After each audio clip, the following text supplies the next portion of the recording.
E que a palavra que for pronunciada seja como uma espada de dois gumes, Senhor, aos nossos corações, para que nós possamos romper com aquilo que nos afasta de Ti, e que assim nós possamos nos aproximar cada vez mais da Tua presença.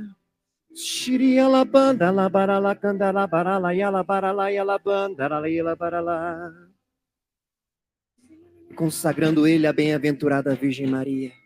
Rezemos Ave Maria, cheia de graça, o Senhor é convosco. Bendita sois vós entre as mulheres, e bendito é o fruto do vosso ventre, Jesus. Santa Maria, Mãe de Deus, rogai por nós, pecadores, agora e na hora de nossa morte. Louvado seja nosso Senhor Jesus Cristo. Vamos dar uma salva de palmas ao Senhor que tem operado maravilhas. Pode ser mais forte, irmãos. O Senhor precisa ser exaltado. Alegria de estar com vocês, esse povo de Sorocaba e região. Eu louvo a Deus.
Deseja te encontrar, como a terra seca, anseia pela chuva,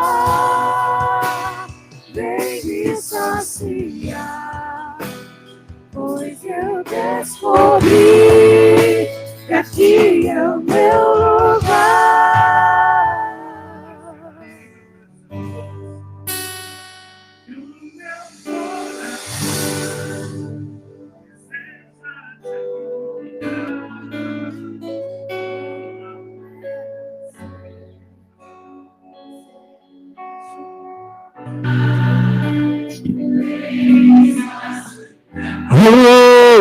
Oh, pois eu descobri que aqui é o meu lugar.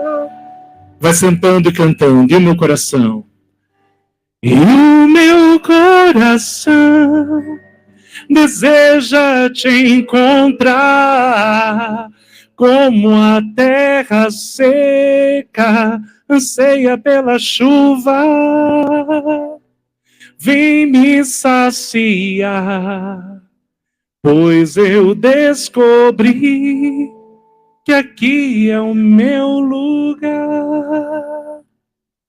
Filhos, quero convidar você a pegar a sua Sagrada Escritura em Atos dos Apóstolos, capítulo 4, versículo 32. Rapidamente, eu vou pedir para que não tenha dispersão, que você pare de andar neste momento.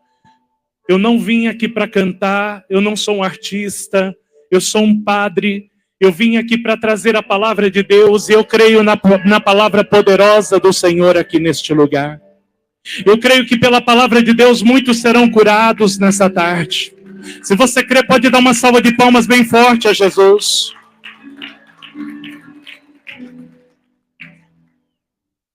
Atos capítulo 4, versículo 32.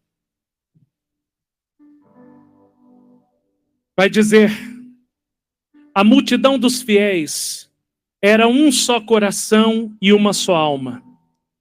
Ninguém dizia que eram suas as coisas que possuía, mas tudo entre eles era comum. O tema da minha pregação é a fraternidade. Reconstrói a igreja. Amados, o texto de Atos dos Apóstolos nos revela como era a vida dos primeiros cristãos da igreja primitiva. Atos 2, de 42 a 47, deixa mais explícito isso, mas eu quis pegar esse versículo de Atos, capítulo 4, 32, para mostrar quão profunda era a comunhão entre eles. A igreja era um só coração e uma só alma. Quem é a igreja aqui? Levante a mão.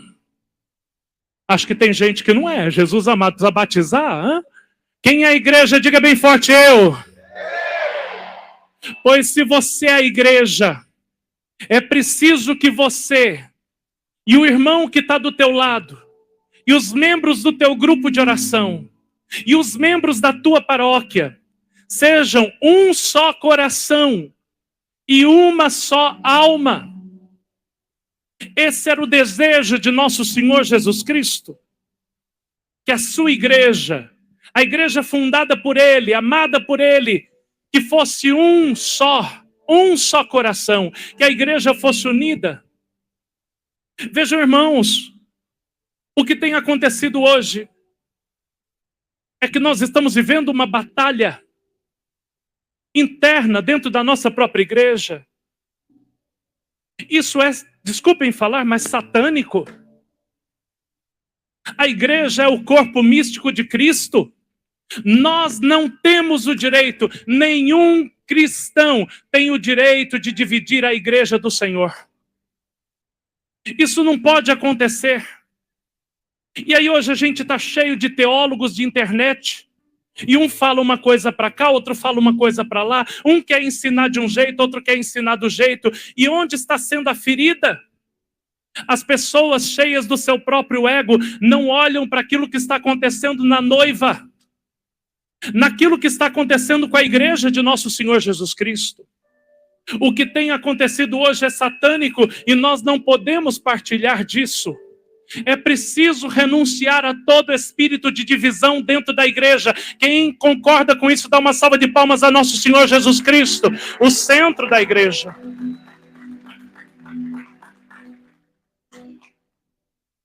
E nós vamos seguir à frente. Atos dos Apóstolos 12, versículo 5. Preste atenção. Atos 12, versículo 5. Eu adoro esse versículo bíblico. Vai dizer assim: Pedro estava assim encerrado na prisão, mas a igreja orava sem cessar por ele a Deus. Vejam como era a igreja. Enquanto um estava sofrendo, toda a igreja estava reunida. Toda a igreja estava junto, orando para que Pedro fosse liberto, para que Pedro pudesse passar por aquele sofrimento. Amados, essas duas passagens bíblicas nos mostram como vivia a comunidade primitiva. E o ponto central da comunidade primitiva, sabe qual era? O amor. Eles viviam uns pelos outros. Viviam unidos, rezavam no templo e nas casas, partilhavam os bens, eram um só coração.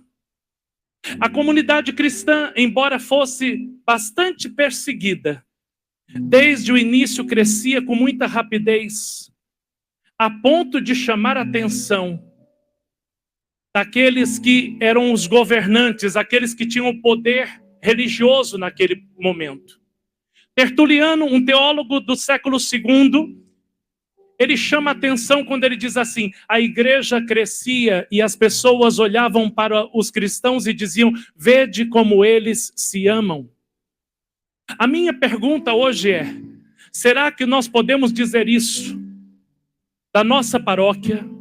Será que nós podemos dizer isso da nossa comunidade? Será que nós podemos dizer isso do nosso grupo de oração? A igreja, ela se faz forte quando ela consegue construir laços. E infelizmente, isso não tem mais acontecido. É verdade que nesses tempos, e nós somos filhos deste tempo, nós vivemos a ditadura do eu, um individualismo terrível, onde nós só olhamos para dentro do umbigo. Hoje, quando você olha para uma pessoa, ela vai falar: ai, porque a minha vontade, ai, porque o meu querer, ah, porque a minha família, porque os meus filhos, porque eu preciso disso. É sempre eu. E nós fomos perdendo a dimensão do nós, da comunidade, do ser igreja. Não existe ser igreja sozinho. Isso não é doutrina católica, isso é doutrina protestante. A igreja de nosso Senhor Jesus Cristo é uma igreja comunitária, é a igreja dos apóstolos, é a igreja que vive como irmãos. Esta é a igreja de Jesus que precisa crescer.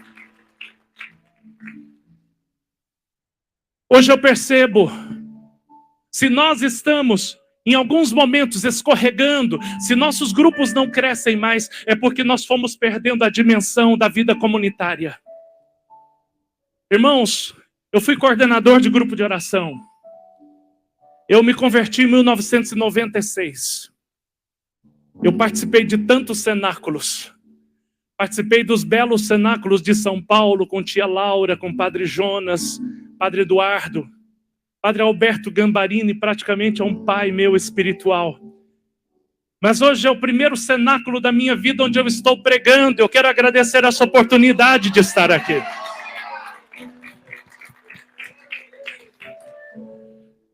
Um dia Deus me colocou na arquibancada do Morumbi e lá eu pude beber da graça de Deus.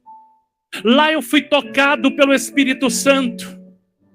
Em 1996 eu me converti num retiro de carnaval. Comecei a coordenar um grupo de oração nesse mesmo ano, porque quando acontece um Pentecostes em nós, nós ficamos cheios da graça e nós precisamos anunciar a todo instante. Eu tenho medo dessa geração de pessoas que estão tímidas demais, tímidas. O som tá acho que está faltando som lá. Som. Estão ouvindo? Sim ou não? Dá um joinha aí para o padre ver. Amém, glória a Deus. Então vejam, eu me converti em 96. Em 96 eu comecei a coordenar um grupo de oração. Porque quando nós estamos cheios do Espírito Santo, aquilo que Deus realizou em nós, nós temos o desejo de passar isso para frente. E sabe o que aconteceu comigo? Eu fiquei cheio do amor do Espírito Santo. Eu senti um amor que eu não tinha sentido antes.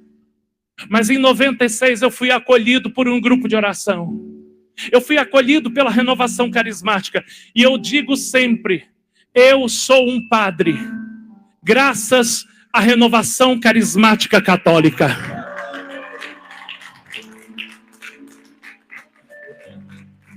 Eu sou um padre cheio do Espírito Santo. Eu sou um padre que oro em línguas e tenho orgulho de orar em línguas, porque essa é a minha espiritualidade. Bendita seja a renovação carismática, esse movimento da igreja, porque se eu não tivesse conhecido a renovação carismática, eu não teria fé. Quiçá eu seria sacerdote, quiçá eu seria católico. Mas eu fui acolhido por uma comunidade. O que acontece é que nós temos que tomar cuidado para que nossos grupos de orações não fiquem indiferentes e a pessoa que chega no grupo de oração entra e sai e vai para casa e ninguém nota ela, ninguém olha para ela. Isso precisa mudar. Uma vez eu li um livro do padre Alírio Pedrini, ele dizia: o grupo de oração precisa ser o ninho quente do Espírito Santo. Se o grupo de oração não for o ninho do Espírito Santo, nossos grupos não crescerão. Esse individualismo não pode entrar dentro dos nossos grupos. É preciso que os servos do grupo, junto com o núcleo, tenham uma consciência. Vocês fazem parte de uma comunidade. Não é comunidade que tem fundador, porque hoje está cheio disso. Não, nós precisamos ser aquilo que a igreja quer, aquilo que a igreja nos mandou. Nós precisamos ser grupos que se amam, que vivem a oração, que praticam a oração dentro das casas e que vão à missa, que amam os sacramentos, que amam a palavra de Deus e que são cheios do poder do Espírito Santo.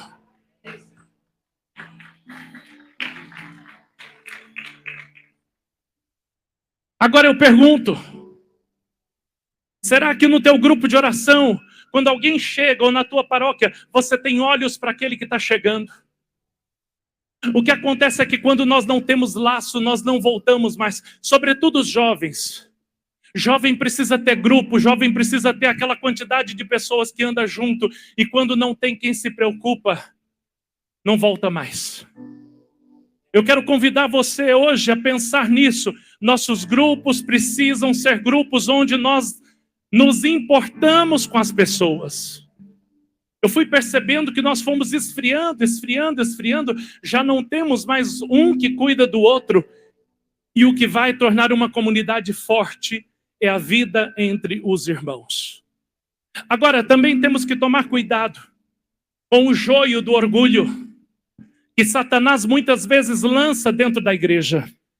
Fofoca, ciúmes, orgulho. Não permita que isso entre no teu coração. Não deixe esse câncer tomar conta de você. Às vezes, dentro de um grupo de oração, nós temos pessoas, por exemplo, que cantam, e às vezes começa uma picuinha e envolver pessoas que estão chegando. Por quê? Porque um se incomoda com o outro. Nós não temos que nos incomodar com o outro. Sabe quando nós deveríamos estar incomodados? Se tem lugar vazio dentro do nosso grupo de oração. Porque grupo de oração não é para estar vazio, grupo de oração é para estar cheio. E só vai encher se você aprender a amar, meu irmão. Se é para mim, não precisa de palma, mas se for para o Senhor, porque você confirma essa palavra, aplaude de jeito certo. Pode dar um glória a Deus aí. Posso ouvir um aleluia? Oh, glória! Vejam, meus amados, o Papa João Paulo II, no ano 2000, na virada do milênio, ele escreve uma carta apostólica que ele diz que a igreja deve voltar a ser como a igreja primitiva. A todo instante nós temos repetido isso, mas nós não podemos simplesmente repetir. A gente precisa começar a viver aquilo que o Papa nos pede. A carta Novo Milênio Ineunte chama a igreja para águas mais profundas. Pois eu venho de São Paulo e na autoridade de sacerdote eu quero fazer uma profecia aqui. Eu quero clamar a renovação carismática de Sorocaba, uma das mais importantes do nosso Brasil, que levanta a renovação carismática do nosso Brasil, que vocês partam para águas mais profundas, que vocês não parem diante das dificuldades, porque o que é uma dificuldade diante do Senhor, vão a águas mais profundas, vão a águas mais profundas, vão lançar a rede, vão evangelizar. Tem muita gente que precisa de salvação. Nós não podemos nos aquietar. enquanto nós não tivermos as ovelhas todas dentro do redil. Como foi dito na pregação anterior. Abra a sua palavra de Deus em 1 Coríntios, capítulo 13, versículo 8. Rapidamente. 1 Coríntios 13, 8. Quem está com o celular na mão, eu vou rogar uma praga. Eu estou vendo daqui. Acharam? Sim ou não? Eu quero escutar sim ou não. Amém. Quem não tem a palavra, chegue perto de quem tem aí. Vai nos dizer, a caridade jamais acabará. As profecias desaparecerão. O dom das línguas cessará. O dom da ciência findará. Vejam, filhos, diante de um mundo tão individualizado, onde o que impera, como o padre já falou, é a ditadura do eu, as pessoas isoladas, o dom que prevalece na igreja é a caridade. E a caridade faz a fraternidade. Se você não ama, você não é capaz de formar comunidade. Se você não ama, não é capaz de fazer fraternidade. Porque só quem ama é capaz de se compadecer do outro. Só quem ama vai ter olhos para quem sofre. Só quem ama vai ter a coragem de escutar o outro. Só quem ama oferece o braço, oferece o ouvido para o outro. E o que eu sinto é que nós até crescemos em dons, nós crescemos em conhecimento. Hoje nós temos muita coisa que eu não tinha no meu tempo. Mas nós estamos pecando na caridade. Um professor meu dizia assim, essa igreja que é geladeira sagrada já não tem mais espaço no nosso mundo. Essa igreja de cara feia não tem mais espaço no nosso tempo. Nós precisamos de uma igreja que ama. E se você é a igreja, você precisa aprender a amar os teus irmãos. Você precisa aprender a se importar com os teus irmãos.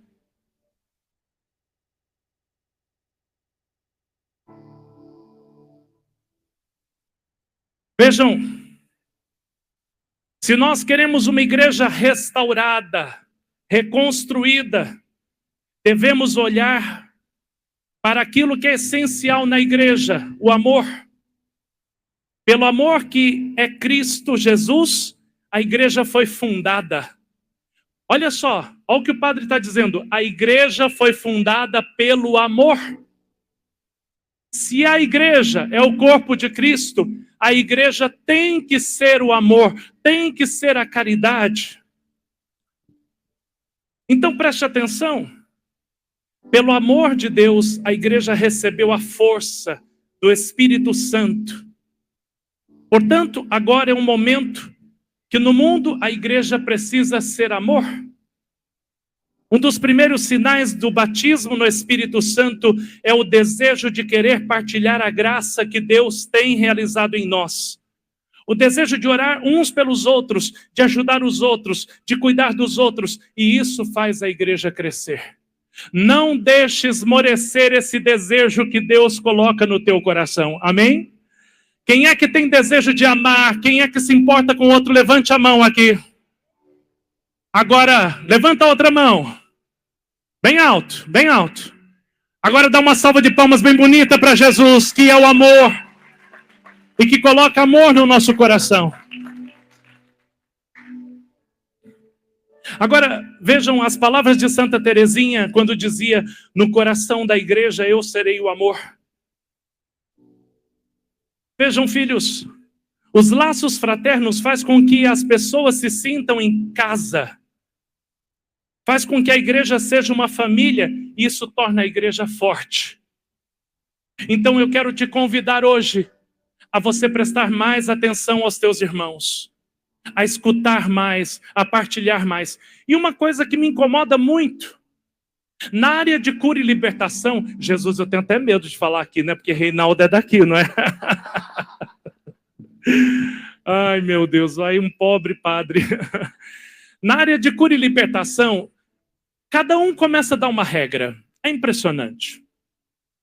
Agora, Tem gente que fala, não, ninguém pode colocar a mão sobre o outro, não pode colocar a mão na cabeça do outro. Uai, eu quando fui batizado, eu recebi a unção tríplice de ser profeta, sacerdote e rei. Se eu participo do sacerdócio de Cristo, como é que eu não posso impor a mão sobre alguém? Sabe, vá na casa das pessoas rezar. Vá na casa das pessoas evangelizar. O grupo de oração não está crescendo porque a gente está cansado, acomodado dentro de casa. É preciso que se levante um povo que ora. É preciso que se levante um povo que vai à procura das almas. Nós não podemos descansar enquanto tiver um irmão se perdendo. Tem jovem na droga e tem outros de braço cruzado. Sai do teu comodismo e vai fazer o que o Senhor quer. Você foi chamado e criado para amar. Você não foi criado para ficar no comodismo, não, querido. Se levante para amar. Se levante na igreja. Amado, o que eu quero te convidar é a sair daqui desejoso de amar mais. Como já disse, vou repetir, para que você não seja um irmão cheio de mimimi, de reclamação, de olhar somente o problema do outro, de parar de dizer que não tem tempo, de ficar olhando para o seu umbigo.